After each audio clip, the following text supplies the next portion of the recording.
Strap on your earbuds, ladies and gents. You're listening to a full Monty version of Broken Boner Radio. Don't feel down if you can't get it up. We all need to find the fun in being dysfunctional.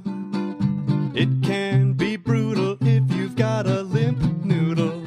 Getting hard is hard to do, but we're here for you. It's Broken Boner Radio.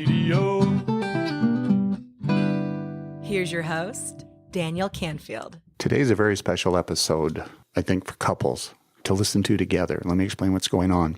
In the other room, I'm kind of whispering, in the other room is my dear wife, Stacy, of 20 years, who's spent a lifetime learning and loving me through the perils of erectile dysfunction. And she's in conversation right now with Elaine Williams, our longtime friend, relationship coach and stand-up comedian. You've heard her on other episodes with me.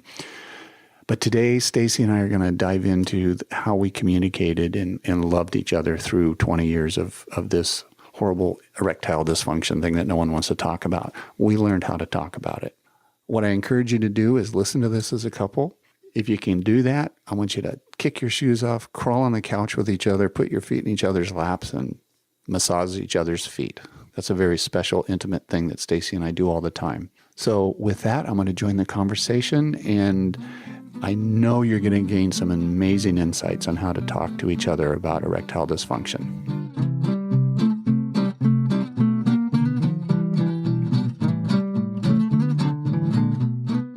So, Stace, I would love to find out more. So, you're in this relationship with this awesome guy. You're now married, and you have 3 boys. What was that like? Well, first of all, the boys were amazing. And I think I was meant to raise boys or help raise boys. Their mother is an amazing mother, and she was really beautiful enough to share them with me. So I was able to be an extra parent. I was kind of a sparent, if you want to put it in a, but so I got to help raise the boys. And It took a village to raise these 3 mongrels. Yes, it did. Yes, it did. But they're like one of the most beautiful pieces of my life. So I'm very grateful for Daniel and Jill for sharing them with me too. So they mean a lot to me, and they taught me a lot about being a better person because they're just great kids. Wow. Yeah. So it was interesting because we had the kids, we had shared custody. So we had family time, and then we had couple time. So Daniel and I got to really celebrate each other alone often. So Daniel is always a seeker, and he's always looking for a better way with everything, whether it's home construction or building a business or figuring out what's wrong with my dick. Yeah, that too. Details. I know. Yeah. But I that's me. I've got to get down to the bottom of things. Sure. Yes. So he went searching. So, Stace, can you tell me a little bit about what it was like when you were in a relationship with Daniel and you realized there was an issue, or did he tell you, or? Well, I was sensitive enough. I've always been sensitive enough to realize that, I could tell something was different, and I didn't want to make him feel badly. So I didn't bring it up. I just kind of rolled with it. I never made it a big issue. And so because it wasn't. It wasn't. I think that's a really great point. That's such a beautiful point that you sensed something was different and you just rolled with it and you didn't add to what could have been more pain, or. Yeah. Yeah, he never shied off in a corner or anything. And he was, totally fine. We just were very loving with each other, even from the beginning, from the very beginning. And so, I'd have to say 2nd, 3rd, 4th time, it was all kind of the same. And he just started talking about it. And it was just very comfortable from the very beginning to, first of all, see a man being willing to talk about something like this. I can't say that I've ever been with a partner who was that transparent. And then honestly, I knew that I had someone very special in my life who was willing to be that vulnerable and transparent. She made it safe for you. Because I think, when we talk about communication, that is so important. She made it safe. So you were able to be vulnerable. So you guys, it sounds like it was a really, maybe this issue brought you closer?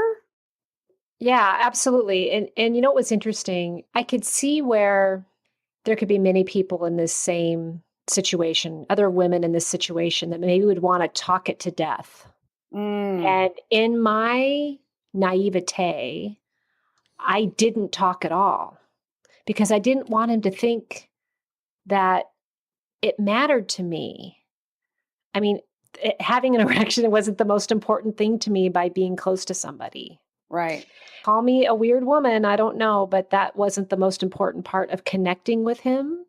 And so by me not saying anything, I think almost allowed the silence for him to come forward. Like you said, creating that space for him to come forward.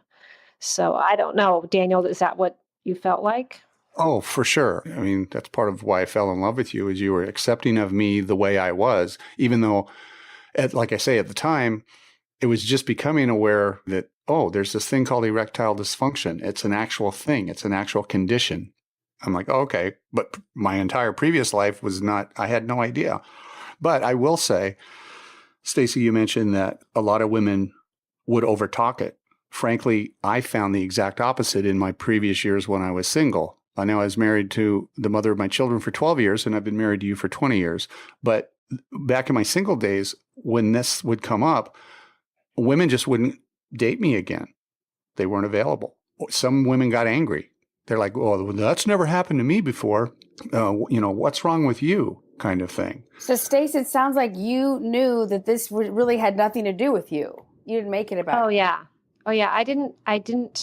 I never went there in my head. I don't know why. I just didn't. And so I really just wanted him feel comfortable as best as possible and make the best of the situation, because I can imagine, and I've heard friends talk in the past, that the mere mention of the dysfunction kills the moment. So why kill the moment? Coitus interruptus. Right. Stace, do you remember me being more like really comforting with you and saying, look, this isn't you.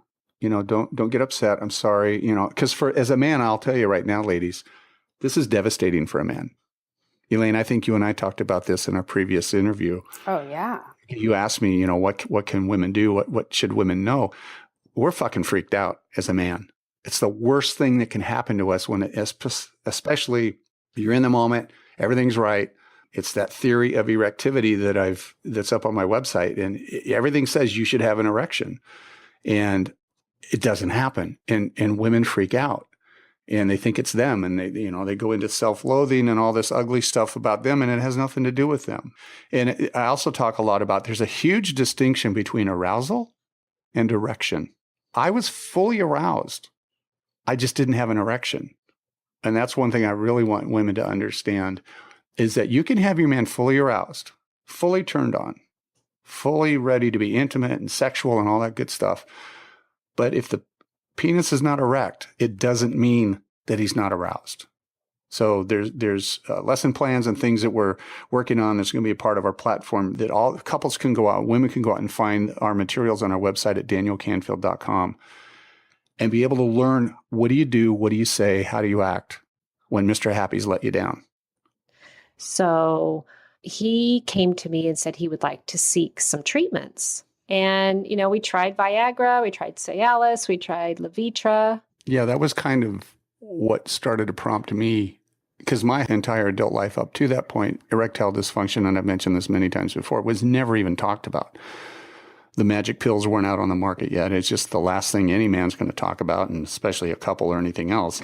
And, I just coped the best I could up until that point. But when Viagra and some of that talk started to come out was when I started to empower myself.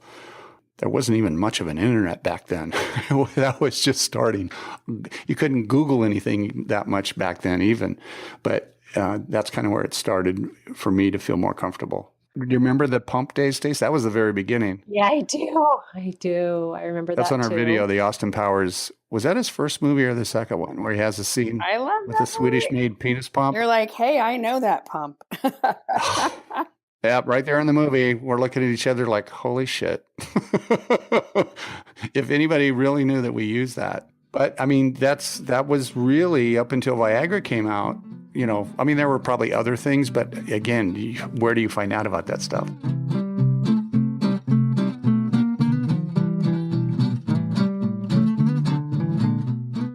But with Stacy, I mean, she was loving enough when I said, hey, I've seen these contraptions out there. They look really hot and sexy. I'm sure you'll love this. But it's a solution to try it. And Stace, would you agree that it kind of worked? Yeah, it did. It had its place for sure. So, but Daniel, he's always going to find a better way. So he just kept looking, and I was always game. And the pills came out. Yeah, the pills came out, and some worked and some didn't. And there were side effects to that too. So it wasn't like you could plan a spontaneous evening out. So then that brings us up to the procedure that changed. I always say my life, Stacey. Is it fair to say it changed our lives? Yeah, absolutely.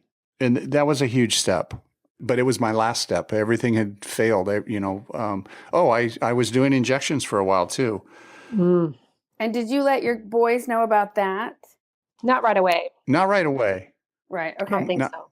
No. And I did injections for about a year. So I went from pills to injections, and the pills started to fail. Dr. Goldstein put me on penis injections. There's information on that on the website. And then that started to fail. So, and that's the condition I have, is degenerative. It eventually gets worse. It's one of those things I've mentioned a million times, men. Most of you are headed there at some point in your lifetime. So the penile implant was my last alternative. And Stacy and I sat down and planned on when we were going to do this. And that's when I had a deeper discussion with the boys. Mm-hmm. I had asked, anytime you get a condition like that, one of the first things that comes to mind for a lot of people is, wow, can I pass this on to my kids? And so that was one of my first questions to Dr. Goldstein. And at that point, that was back I had my surgery in 2012. So it was probably almost a year before that when I went in to start talking about having an implant. Research was just starting to come out that my condition, called corporal erectile tissue fibrosis, can be genetically handed down. So that was like, oh shit, boys, is anybody having issues? Wow. But that's great. Again, I hear like you made a safe space and you just want to share what's going on. Right. That's great. Wow. And it's revolutionized me as a masculine male. I am learning more and more every day about what being truly masculine is all about. Now that I don't have to worry about getting an erection or not, it's kind of a bionic thing now. Right, Stace? Right. She's like, taxi, I'm not going. It's like the Nike, was it Reebok that had the little pump? Reebok, the pump and the Right. little tongue of the shit. Yeah. You know what? It's funny. It's not unlike that. It just happens to be between my testicles. Stace, one thing that might be interesting to the listeners out there, and especially the women, is do you remember Dr. Goldstein he has a whole process you have to go through. You just can't go in and, get an implant done. Part of his protocols is we sat with Rose, his sexual therapist. Do you remember that, Stace? Yeah, I remember that. And do you remember some of the things we talked about? Well, it was a very private conversation, but to sum it up, I would say is she just wanted to make sure that I was ready for this change, right? Wow, that's great. I didn't think there was an issue, but she kind of Oh, there's wishes out there for a lot of women. Not scared me, but it did make me a little concerned. We were together, 17, 18 years when he had this surgery. Somewhere in that number. Yeah. So I never worried about him cheating on me. Okay. Well, now is he going to want to explore other women? So I kind of got I had a little head game going on my own. My own insecurities popped up. Well, which is understandable. I can totally see why that would freak me out, Those were not easy conversations because there was a part of that, I have to confess, and being very open and transparent, knowing that for most of our lives together, she never really worried about me much because I really couldn't get erect very easily. It pissed me off. I didn't use those exact words. No, but I mean, it was obvious to me. I internalized it and thought, geez, well, it's like she doesn't worry about me because I can't really have sex that easy. So there was a part of that was insulting to my masculinity. And we're always evolving as men, and I'm constantly trying to better myself. And, but yeah, that's knowing that I was now walking around with a loaded gun, so to speak, scared the shit out of Stacy, and it was very evident. Mm-hmm. I can imagine. Thank you so much for being vulnerable about this, because I think the surgery sounds awesome, but I bet you this is a really common, like, oh my gosh, be careful what you wish for, right? Yep. Well, and talking about Rose, the sexual therapist at Dr. Goldstein's office, one of the things she talked about, and she referenced other couples that she's counseled, they have to make sure the wife is ready for a very active sex life again. I bet. You know, a lot of women are like, are you kidding me? Him being able to have sex with me anytime he wants? I don't want to sign up for that. I mean, that's a real thing for a lot of women. So that's part of their process, is to make sure not just that I'm on board and want to do it, but that my spouse is ready for the fun time, so to speak. I wasn't worried about that. Thank God. So you've had the surgery, you went through all the therapy stuff, and it's been 4 years. And how are things different now? Oh, it's so much just less stress. It's just not the whole planning. You know, we used to go out on a date and we'd have to micromanage our date ahead of time. Yep, I couldn't eat fatty meats. You can't eat fatty foods and do Viagra or Cialis or those. The fat in the food takes the active ingredient, which I can't pronounce, and basically flushes it out of your system, and it doesn't work. Oh, wow. Okay. Yeah, so no burgers, no filet mignon at a nice steakhouse, none of those things that he would love to eat, he could have. And then you have to take it about an hour before you want to use it for it to work. Yeah, some minutes faster, but for me, it took an hour. It took the spontaneity out completely. So like it was... We'll be having lettuce and then Yes. Yeah. a short documentary, and then we have to run home. Exactly. I always laugh if other people knew that, like, the chemistry you have to do to take Viagra, if they saw me eating and they knew me and knew that I normally have like a big fucking T-bone steak in front of me with mashed potatoes, and they're seeing me eating a salad for dinner, they're like, oh, we know what he's doing. Right. So all that's gone. So now you can be spontaneous. Way more spontaneous. It's Way more just- spontaneous. Yeah. Oh, that's great. The crazy thing is I don't even have to be in the mood, and I can pump myself up and get in the mood. And it's been the most amazing. And it's led to the transformation for me as a man and as my masculinity that has brought this new purpose to me. Because before, honestly, I see a huge behavior shift in my husband, because before he would be a little bit more, what's the word? He would compensate by being hypersexual in his conversations with people. Ah. And it was always kind of awkward because things always had to like have a sexual undertone to it or innuendo. And looking back, I can see, wow, he was just compensating. He was trying to be sexual just in everyday conversation. So we potentially, I mean, our therapist helped us with this too. Yeah. I see that too, looking back. Yeah, it was hard. And those are hard conversations too, because as you know, I'm a very shy person. So having those undertones all the time was very uncomfortable for me. So we've really evolved. Now we don't have to worry about that anymore. Now he gets to get paid to talk about sex on Broken Bone Radio. Oh, that's great. But, Isn't that ironical? It's so ironic. you know what I was thinking? I just want to acknowledge and thank you guys, because I didn't see healthy role models of relationships. And I am so grateful that I've had this opportunity and to be able to hear how you guys have dealt with this and evolved as a couple. And it's really inspiring. And I want to thank you for being willing to share your process with the world, because I think you are going to help a ton of people, a ton. Thank you.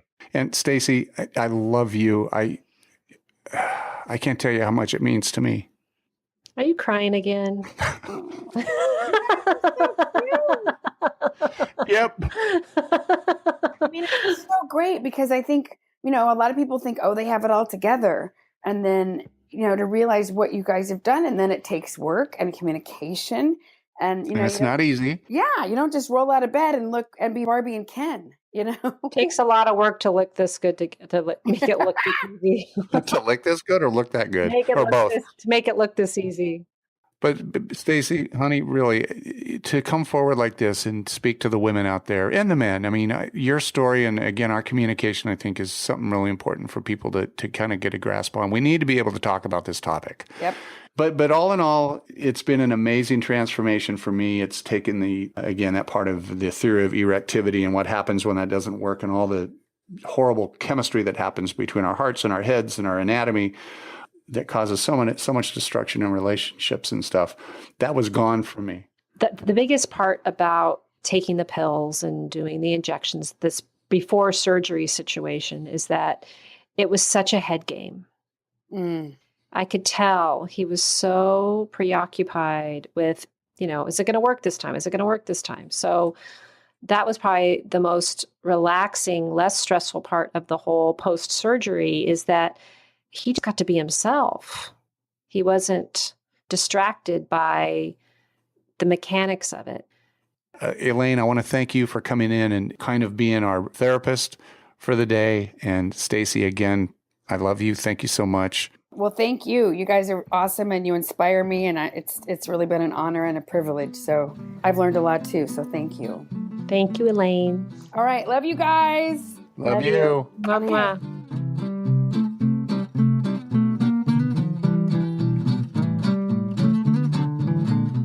Don't you just love that, Elaine? I know. She's such a sweetheart. She's such a special friend. And we're so honored to have her. I mean, she's a really great relationship coach. So I feel like we had the best person to facilitate our interview together. Yep, exactly. And as a matter of fact, listeners, if you're interested in getting a hold of Elaine, her website is elainewilliams.com. You can reach her there. And also, she's an amazing, funny stand-up comedian. And you can check out when she goes back out on tour at her website. So, baby, how was it for you? It was wonderful. Thank you. Aw. You know what? I'm really proud of you and what you're doing in the world. And I can just see how many people that you're going to help, both male and female. Well, and I feel like today's episode is going to help the couples out there. And you want to speak a little bit to the language links that we've built? Sure. I know that, sometimes bedroom communication is a little difficult. So Especially when ED's in the middle of it. exactly. It becomes really hard, no pun intended, to talk about that stuff. So what you've created, Daniel, is really brilliant. It's language links, and it just helps get inside the head, get inside the minds of men and women, and give them just some direction on how to address the ED issue in the bedroom. And help to build an empathic field for both of you to have towards each other when anatomy fails, as we like to say. Mm-hmm. As a matter of fact, too, Stacey might mention or talk a little bit, we've created a ladies' lounge, which is a special place on the site. Mm-hmm. And that's just really a safe place for women to go to get a little bit inside the mind of the person that they love. And so we've got support. Yeah, we have Rose Hartzell, who is a relationship expert and sexual therapist at San Diego Sexual Medicine. She's one of Dr. Goldstein's go-to people. She's joined our team. So there's actually going to be a place in the ladies' lounge that ladies, if you have specific questions and you want to, kind of a safe environment to ask those questions of a female expert in the field of sexual medicine, sexual therapy, and relationship coaching, Rose Hartzell will be at your disposal. So we're really excited about that. Mm-hmm. So, honey, again, thank you so much. This means so much to me that you stepped forward. I know it wasn't easy for you. You're kind of shy and private, but thank you so much. Oh, you're welcome, honey. Like I said, I'm really proud of you. I love you. Love you too. Okay, that's it for today. I'm totally spent, and people, I need to go take a nap. If you would like to call and leave a question or comment for the show, 405-592-6637. That's 405-59-BONER. You can find me on Facebook at Broken Boner Radio or danielcanfield.com, or you can even follow me on Twitter at Real Broken Boner. I want to give a shout out to my production team at podcastfasttrack.com. Carrie, you know I couldn't do this without you. And I can't wait to talk more about my erectile dysfunction with all of you in future episodes. In the meantime, keep it real.